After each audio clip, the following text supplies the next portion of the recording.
नवरात्रि के 9 दिनों में भूलकर भी ना करें। ये 10 काम मां दुर्गा होती हैं, क्रोधित, घर में आती हैं, दरिद्रता एवं गरीबी। तो आइए दोस्तों जानते हैं कि नवरात्रि के दौरान आपको कौन से 10 काम भूलकर भी नहीं करना चाहिए। दोस्तों, मां दुर्गा के 9 रूपों की आराधना का पर्व अर्थात नवरात्रि 15 अक्टूबर दिन रविवार को शुरू होने जा रहा है तथा नवरात्रि का समापन 23 अक्टूबर दिन सोमवार को होगा। दोस्तों, नवरात्रि के दौरान माता रानी को प्रसन्न करने के लिए भक्त जन तरह तरह के उपाय करते हैं। कुछ लोग माता रानी के लिए व्रत एवं उपवास रखते हैं, दान धर्म करते हैं, तो वहीं कुछ लोग माता रानी के लिए यज्ञ तथा हवन करते हैं तथा कुछ लोग अपने पैरों के वाहन का त्याग करते हैं अर्थात अपनी मनोकामना की पूर्ति के लिए जूते चप्पल आदि का 9 दिनों तक त्याग करते हैं, जिन्हें करके हम माता रानी के प्रति अपनी श्रद्धा प्रकट करते हैं। परंतु अगर आप इन सब के अलावा ये 10 काम करते हैं तो माता रानी आपसे कभी भी नहीं होगी प्रसन्न और जीवन में आते हैं दुर्भाग्य एवं गरीबी तथा माता लक्ष्मी भी ऐसे व्यक्ति से हो जाती है नाराज। साथ ही दोस्तों, वीडियो के अंत में हम आपको एक ऐसा कार्य भी बताएंगे जो आपको नवरात्रि में अवश्य करना चाहिए। वह कार्य करने से आपकी हर मनोकामना पूर्ण हो जाएंगी और मां दुर्गा अति प्रसन्न हो जाती हैं। तो आइए दोस्तों जानते हैं शास्त्रों में वर्णित नवरात्रि के दौरान वह कौन सा कार्य है जिसे करना अशुभ माना गया है। इससे पहले हे माता वैष्णो, जो भी भक्त कमेंट में जय माता दी लिखकर चैनल को सब्सक्राइब करेगा उसके परिवार में सदैव कृपा दृष्टि बनाए रखना, साथ ही उसके सभी मनोकामनाएं पूर्ण करना। तो दोस्तों, सबसे पहला कार्य है स्त्रियों का अपमान ना करें। मित्रों, शास्त्रों में कहा जाता है यत्र नार्यस्तु पूज्यन्ते रमन्ते तत्र देवता, यत्रैतास्तु न पूज्यन्ते सर्वास्तत्राफलाः क्रिया। अर्थात जहां स्त्रियों की पूजा होती है वहां देवता निवास करते हैं और जहां स्त्रियों की पूजा नहीं होती है उनका सम्मान नहीं होता है, वहां किए गए समस्त अच्छे कर्म निष्फल हो जाते हैं।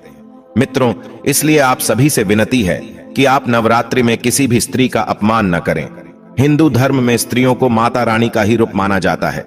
स्त्रियां माता रानी का ही अंश होती है। माता रानी स्त्रियों का सम्मान करने वाले मनुष्य पर सदैव ही अपनी कृपा बरसाती हैं। साथ ही माता लक्ष्मी भी ऐसे मनुष्य पर सदैव प्रसन्न रहती है। दोस्तों, स्त्रियां स्वयं की खुशियों का त्याग करके आपके घर को स्वर्ग बनाती है। स्त्री स्वयं उपवास करके अपने पति की लंबी आयु की कामना करती है। जीवन भर अपने परिवार के लिए बिना थके कार्य करती है। ऐसी पतिव्रता स्त्री का अपमान करना महापाप होता है। जो मनुष्य नवरात्रि में किसी भी स्त्री का अपमान करता है, स्त्रियों की तरफ गलत भावना से देखता है, उससे मां दुर्गा अवश्य ही दंड देती है और ऐसे व्यक्ति से माता रानी सदैव नाराज रहती हैं। दोस्तों, दूसरा है घर में कलह का माहौल न मचाएं। रामचरितमानस में वर्णित है कि जहां सुमति तहां संपत्ति नाना, जहां कुमति वहां विपत्ति निधाना। अर्थात जहां क्लेश का माहौल बनता है, जिस घर में लड़ाई झगड़े होते हैं, वहां पर मां लक्ष्मी कभी भी नहीं ठहरती। इसके साथ ही ऐसे करने वाले व्यक्ति से माता रानी भी रहती है सदैव नाराज एवं क्रोधित। इसलिए नवरात्रि के समय में अपने घर में क्लेश का माहौल ना बनाएं।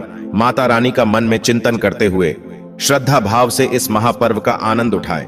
दोस्तों, तीसरा है नवरात्रि के दौरान कोई भी अनिष्ट कार्य ना करें, जैसे झूठ बोलना, पैसों की चोरी अथवा धोखेबाजी करना, निष्पाप पशुओं को सताना, किसी गरीब को नीचा दिखाना आदि कार्य भूल से भी ना करें। माता रानी को ऐसे कार्य करने वाले लोग बिल्कुल भी पसंद नहीं होते। ऐसे कार्य राक्षसी प्रवृत्ति के होते हैं जिससे माता रानी अत्यंत क्रोधित हो जाती है। चौथी बात है तामसिक आहार का सेवन।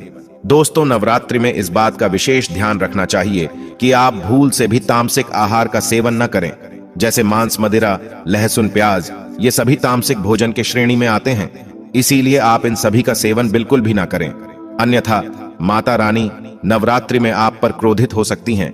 दोस्तों, पांचवीं बात, शारीरिक संबंध ना बनाएं।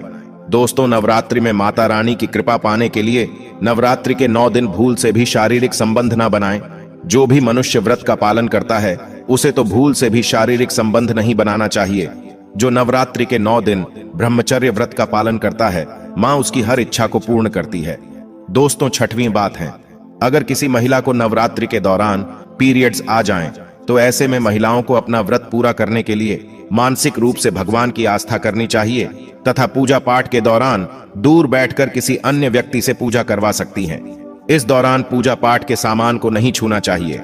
साथ ही माता रानी को स्पर्श करके प्रणाम भी न करें।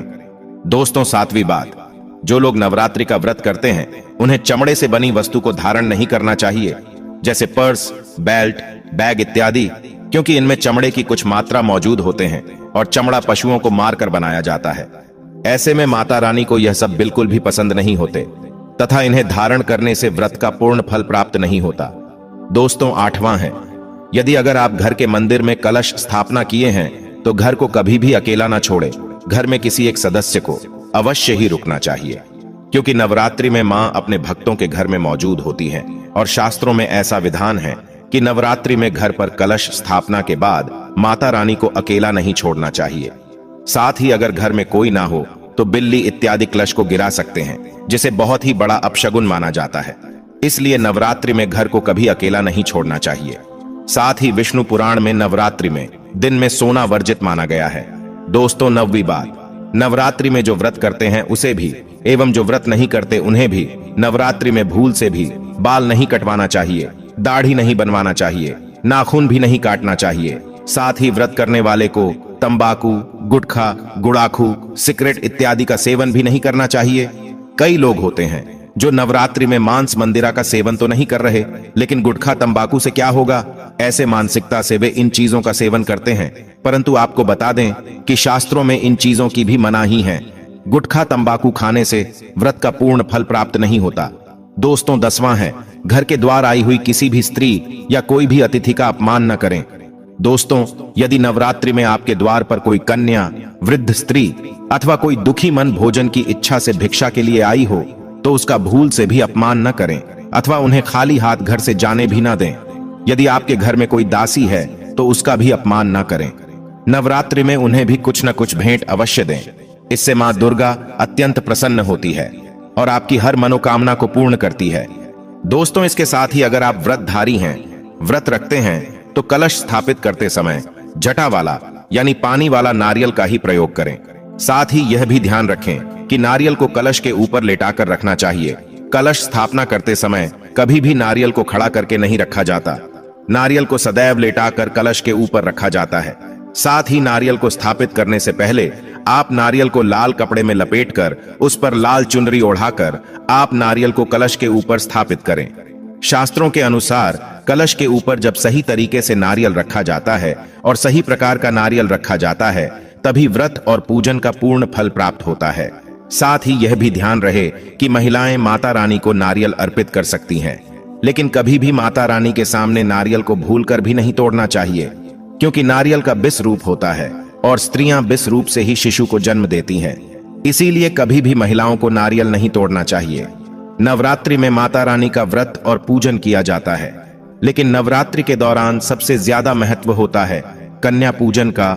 दोस्तों, माना जाता है कि माता रानी व्रत उपवास से जितना प्रसन्न होती हैं, उससे 10 गुना ज्यादा प्रसन्न कन्या पूजन से होती है।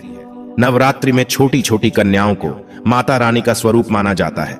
कन्याओं को भोग लगाया जाता है, उन्हें प्रसन्न किया जाता है और बदले में आशीर्वाद मांगा जाता है। कन्याओं को प्रसन्न करने के लिए गिफ्ट वगैरह आदि उपहार दिए जाते हैं। माना जाता है अगर कन्याओं को कोई भेंट दी जाए और उसे खुशी खुशी स्वीकार कर ली तो इसका मतलब है माता रानी अर्थात माता वैष्णो ने भेंट स्वीकार कर ली। जिन पर वो कन्याएं प्रसन्न हो गईं, तो समझो उन्हें माता रानी का आशीर्वाद मिल गया और माता रानी की कृपा से उन्हें मुंह मांगा वरदान प्राप्त होता है। शास्त्रों में बताया गया है कि नवरात्रि में 3 साल तक कन्या का पूजन होना चाहिए। अष्टमी अथवा नवमी को कन्याओं के पैर धोकर भोजन करना, उन्हें उपहार आदि देना श्रेष्ठ माना जाता है। इससे आपके घर में संपन्नता बनी रहती है तथा जीवन में धन धान्य की कभी भी कमी नहीं होती। शास्त्रों में वर्णित है कि कन्याएं जितना अधिक खुश होती है, माता रानी उतना ही जल्द फल प्रदान करती है। ऐसे में आप कन्याओं को चॉकलेट बॉक्स दे सकते हैं तथा खूबसूरत कपड़े दे सकते हैं। याद रहे काले कपड़े ना दें और स्टील के बर्तन भी गिफ्ट के तौर पर दे सकते हैं। याद रहे कि कन्याओं को लोहे का कोई भी सामान नहीं देना चाहिए। दोस्तों, जब कन्याएं आपके घर से पूजा एवं भोजन के बाद अपने घर के लिए प्रस्थान करें तो उनके चरण जरूर छू ले और अपने मन में अपनी प्रार्थना को, अपनी मन की इच्छा को कन्याओं को विदा करते समय अवश्य प्रकट करें। सच्चे दिल से मांगी गई मुराद माता रानी अवश्य पूरे करते हैं। प्रिय भक्तों, आज के वीडियो में बस इतना ही।